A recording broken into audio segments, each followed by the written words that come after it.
Olá, minhas girafinhas! Sejam bem-vindos a mais uma aula. E no vídeo de hoje nós iremos falar um pouquinho sobre ecologia geral.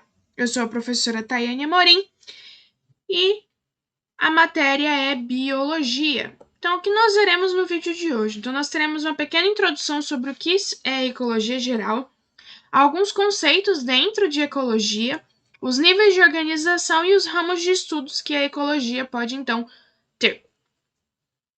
Então, começando pela introdução. Então, a ecologia ela é a parte da biologia que vai estudar todas as relações entre os seres vivos, entre si e tanto quanto o meio. Então, uma interação entre espécies e as espécies com o meio ali que elas estão vivendo.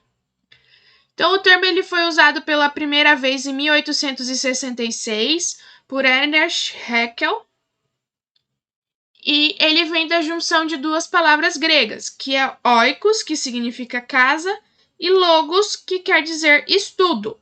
Então, assim, ecologia significa o estudo da casa ou o estudo do habitat dos seres vivos. Então, a ecologia ela pode ser considerada uma das ciências mais complexas e amplas que nós temos dentro da biologia.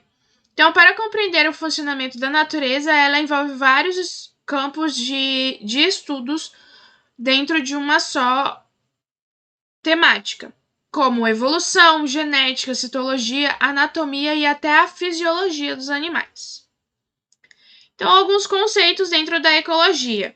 Então, para entender melhor como que o mundo vivo funciona, a ecologia ela abrange diversos conceitos que são fundamentais dentro dela. Então, as principais definições são habitat, nicho ecológico, fatores bióticos e abióticos, relações ecológicas, cadeia alimentar e ciclos biogeoquímicos. Então, vamos conhecer um pouquinho de cada um deles. Então, começando por habitat.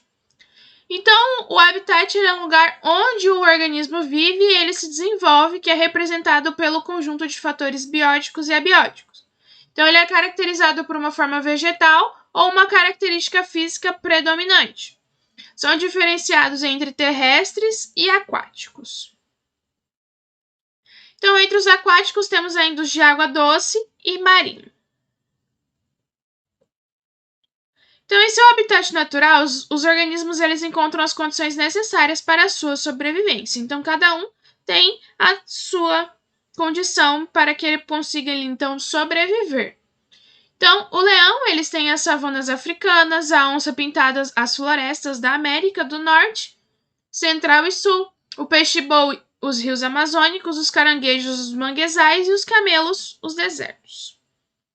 Então, como abrigo, alimento e parceiros para reprodução, eles conseguem ali, então, sobreviver em seu ambiente natural. Nicho ecológico. Então, ele é um conjunto de condições e recursos que permitem a uma espécie sobreviver no ambiente. Representa o papel ecológico de cada um dos indivíduos no ecossistema. As espécies possuem cada uma um nicho diferente. Isso acontece porque não existem duas espécies exatamente iguais. Então, cada uma ela vai possuir suas formas e exigências de interagir com o ambiente. Então, o nicho ecológico ele descreve ali como um organismo ele vai viver em um ecossistema. Isso inclui todas as relações ecológicas que os mantêm, como escapar de predadores, do que se alimentam e a forma de reprodução. E esses fatores ali vão determinar se uma população ela vai se manter viável, se ela vai conseguir se manter viva ou não em um determinado ambiente ao longo de um tempo. Então, se o habitat é o lugar onde a espécie vive, o nicho ecológico é a função que cada espécie vai desenvolver naquele local. Os fatores bióticos e abióticos. Então, eles representam as relações existentes que permitem todo o equilíbrio de todo o ecossistema. Os fatores bióticos eles vão corresponder às comunidades vivas de um ecossistema, que podem ser tanto uma floresta como um pequeno aquário. São exemplos as plantas, os animais, os fungos e as bactérias. Já os fatores abióticos são os elementos físicos, químicos ou geológicos daquele ambiente. Eles são responsáveis por determinar em larga escala a estrutura e o funcionamento dessas comunidades. São exemplos de água, solo, ar e o calor. As relações ecológicas. Então, são as interações que ocorrem entre os seres vivos dentro dos ecossistemas. Uma comunidade ela é formada por todos os indivíduos que fazem parte de um determinado ecossistema e ali eles vão possuir diversas interações entre os seres que vão a constituir. Então, geralmente estão relacionados com a obtenção de alimento, abrigo, proteção e a reprodução.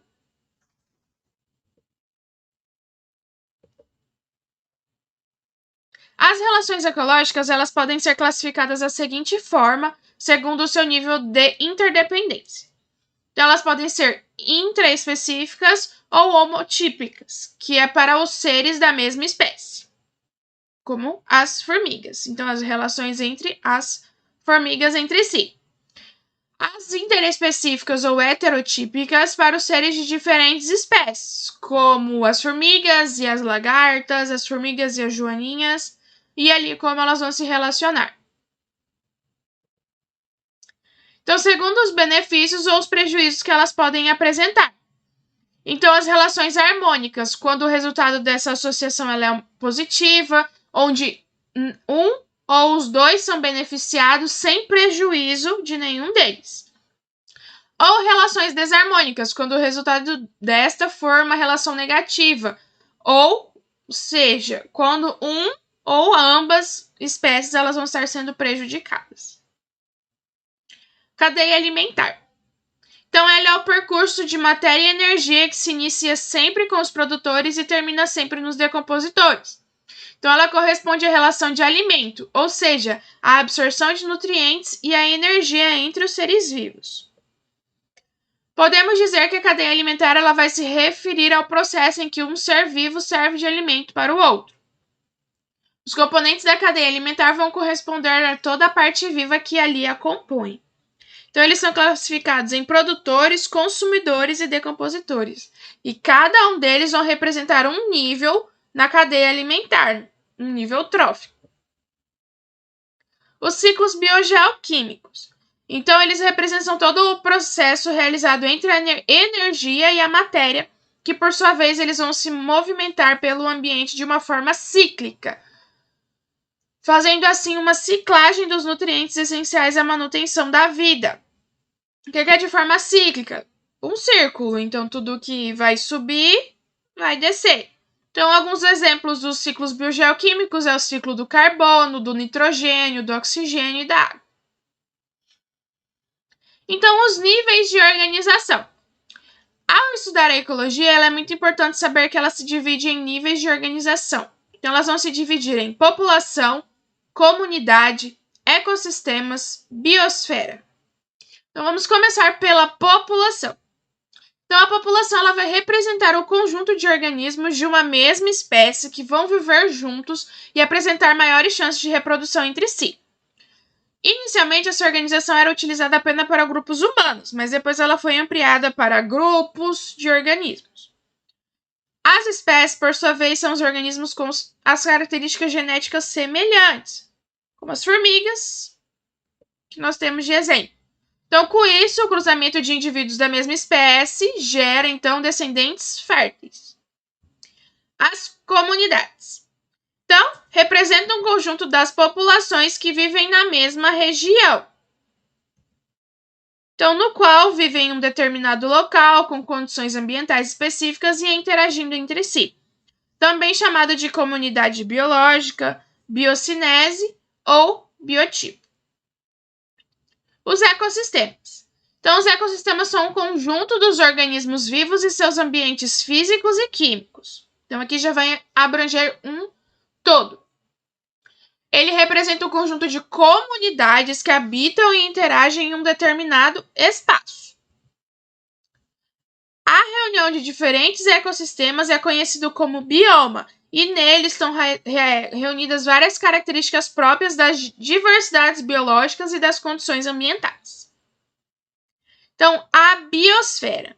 Então, ele é o nível mais amplo, pois ele vai corresponder ao conjunto de todos os ecossistemas das diferentes regiões do planeta, ou seja, o local onde todos os seres vivos eles estão inseridos. Então, ele é a reunião de toda a biodiversidade que existe na Terra. A biodiversidade, por sua vez, ela vai significar a variedade daquela vida existente, englobando toda a riqueza das espécies. Então, os ramos de estudo da ecologia. Então, a ecologia é uma área muito ampla da biologia, por isso ela vai incluir vários ramos de estudos específicos que são difíceis de serem plenamente delimitados. Então, dentre as categorias mais conhecidas, nós temos a autoecologia, a cinecologia, a demoecologia e a ecologia humana. Então, cada uma delas vai estudar um ramo específico. Então, a autoecologia é o estudo clássico. Ela vai analisar toda a forma experimental das relações de um organismo com o seu ambiente. A cinecologia estuda as comunidades. Ela é mais filosófica, vai descrever mais e ela pode ser dividida em ramos, como terrestres, aquáticos, as quais elas podem também ser subdivididas. A demoecologia ela vai estudar a dinâmica das populações, ou seja, ela vai analisar como existe a riqueza de espécies e por que aquilo acontece dentro daquela população. E a ecologia humana é a relação entre os indivíduos e diferentes grupos humanos. Então, ela vai analisar como doenças, epidemias, problemas de saúde públicas e de qualidade ambiental. Então, o homem ele é infeliz porque ele não conhece toda a sua natureza que existe ao redor dele. Então, esse foi o conteúdo sobre ecologia geral e eu te espero até a próxima aula.